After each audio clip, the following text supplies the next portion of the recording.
This is the second lecture on C programming, getting started with C.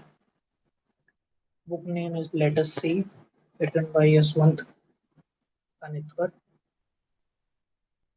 Steps of learning C programming. How to start with C programming. सबसे पहले English language को अगर हमें पढ़ना है, किसी भी लैंग्वेज को अगर हम पढ़ते हैं तो सबसे पहले उसके अल्फ़ाबेट्स पढ़ते हैं। हिंदी में भी पहले ए कै खे गे पढ़ते हैं, उसी तरीके से इंग्लिश लैंग्वेज को जब हम पढ़ते हैं तो सबसे पहले अल्फ़ाबेट्स पढ़ते हैं, ABCD। अल्फ़ाबेट्स को कंबाइन करके वर्ड्स बनते हैं, वर्ड्स को कंबाइन करके सेंटेंस बनती है, सेंटेंस को कंबाइन करके पैराग्राफ बनते हैं। जब हम वर्ड्स को कंबाइन करते हैं तब हम रूल्स अप्लाई करते हैं, ग्रामर के जो रूल होते हैं वो अप्लाई करते हैं वर्ड्स पे, तब आपकी सेंटेंस बनती है। उसी तरीके से सी प्रोग्रामिंग लैंग्वेज में भी उसी तरीके से हम पढ़ते हैं। अल्फ़ाबेट्स सबसे पहले जैसे इंग्लिश लैंग्वेज में अल्फ़ाबेट्स होते हैं, उसी तरीके से सी प्रोग्रामिंग में भी अल्फ़ाबेट्स होते हैं। डिजिट्स होती हैं, कौन-कौन सी डिजिट्स हम यूज़ करते हैं, 0, 1, 0 से लेके 9 तक। उस तरीके से स्पेशल सिंबल्स होते हैं, जैसे डॉलर है, हैश है। स्पेशल सिंबल्स का कंपाइलर के लिए क्या मीनिंग होता है? क्योंकि ये जो इंग्लिश लैंग्वेज है, इसको तो हम अंडरस्टैंड करते हैं। उसी तरीके से जो सी प्रोग्रामिंग लैंग्वेज को, जो सोर्स कोड है, उसको मशीन कोड में कन्वर्ट करेंगे, तो उसको कंपाइलर अंडरस्टैंड करता है। तो ये कंपाइलर के लिए है कि वो कौन-कौन से अल्फ़ाबेट्स अंडरस्टैंड करता है, कौन सी डिजिट्स सी प्रोग्रामिंग प्रोग्राम में हम यूज़ करेंगे और स्पेशल सिंबल्स कौन-कौन से हैं जिनका कंपाइलर के लिए एक स्पेशल मीनिंग। अल्फ़ाबेट्स, डिजिट्स और स्पेशल सिंबल्स को जब हम कंबाइन करते हैं तो कांस्टेंट्स बनते हैं, वेरिएबल्स बनते हैं और कीवर्ड्स बनते हैं। कांस्टेंट्स जो हैं आपके 3 टाइप के होते हैं, जैसे अरिथमेटिक कांस्टेंट्स हैं, जैसे 1, 2, 3, 4, 5, 6, 7। ये इंटीजर कांस्टेंट है, मतलब इंटीजर वैल्यू, पॉजिटिव भी हो सकती है, नेगेटिव भी हो सकती है। दूसरे होते हैं आपके फ्लोटिंग पॉइंट कांस्टेंट, जैसे 1.5 है, 6.5 है, 7.8 है, मतलब फ्लोटिंग पॉइंट नंबर्स। पॉजिटिव भी हो सकते हैं, नेगेटिव भी हो सकते हैं। थर्ड नंबर पे होते हैं कैरेक्टर कांस्टेंट, जिनमें हम सिंगल कैरेक्टर को स्टोर कराते हैं, जैसे कैपिटल ए।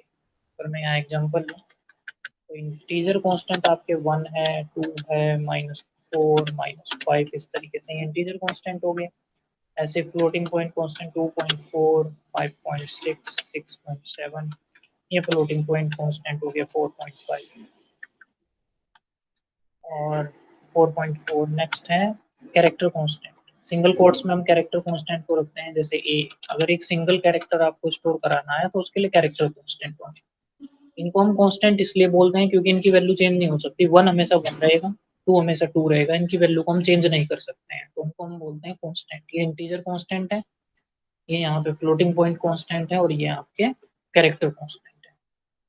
वेरिएबल्स जो होते हैं, अगर हम इनमें से किसी भी वैल्यू को, जैसे इंटीजर कांस्टेंट अगर मैं एक वेरिएबल 1 में स्टोर करा दूँ तो यहाँ पे x एक वेरिएबल है जिसका मेमोरी में एक स्पेस मिलेगा। x है, एड्रेस है 100 और वैल्यू कितनी है 1। इस तरीके से कोई भी वेरिएबल स्टोर होता है। x है, उस लोकेशन की वैल्यू को, लोकेशन क्या है 100 है जो कि मेमोरी के अंदर है, वहाँ पे जो वैल्यू पड़ी हुई है 1 है। उस वैल्यू को अगर हम एक्सेस करते हैं तो वो हम इस नेम x से कर सकते हैं। तो x यहाँ पे एक वेरिएबल, अभी तो x में 1 स्टोर है, नेक्स्ट टाइम अगर हम x में 2 स्टोर करा दें तो वो इस तरीके से चेंज हो जाएगा, x 100 लोकेशन पे अब 2 आ जाएगा।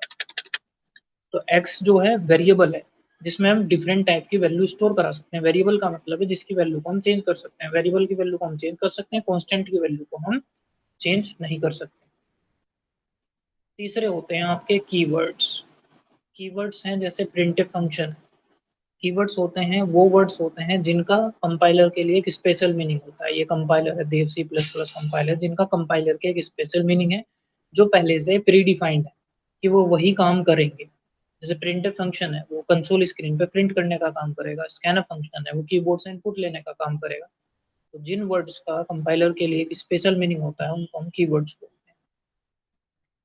नेक्स्ट है आपका कांस्टेंट हो गए, वेरिएबल्स हो गए, कीवर्ड्स हो गए, जो कि इनको कंबाइन करके बनते हैं।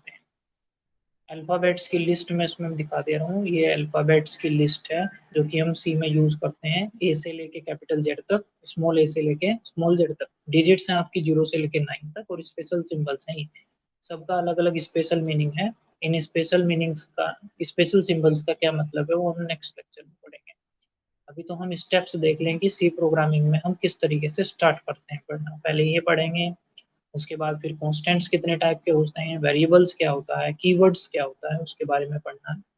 उसके बाद जब हम कॉन्स्टेंट्स, वेरिएबल्स और कीवर्ड्स को कंबाइन करते हैं, रूल्स अप्लाई करके, जैसे यहाँ पे सेंटेंस जब बनती है वर्ड से, ऐसे ही नहीं सब्जेक्ट, ऑब्जेक्ट और वर्ब, प्रीपोजिशन, उनको किस किस लोकेशन पे हमें पुट करना है, तब इस मीनिंगफुल सेंटेंस बनती है। उसी तरीके से ही कांस्टेंट, वेरिएबल्स और कीवर्ड्स को हम उस तरीके से कंबाइन करते हैं जो कि रूल्स पहले से डिफाइंड है, जो कि सी प्रोग्रामिंग लैंग्वेज के रूल है। वो रूल अप्लाई करके जब हम कांस्टेंट्स, वेरिएबल्स और कीवर्ड्स को कंबाइन करते हैं, तब आपकी इंस्ट्रक्शन बनती है।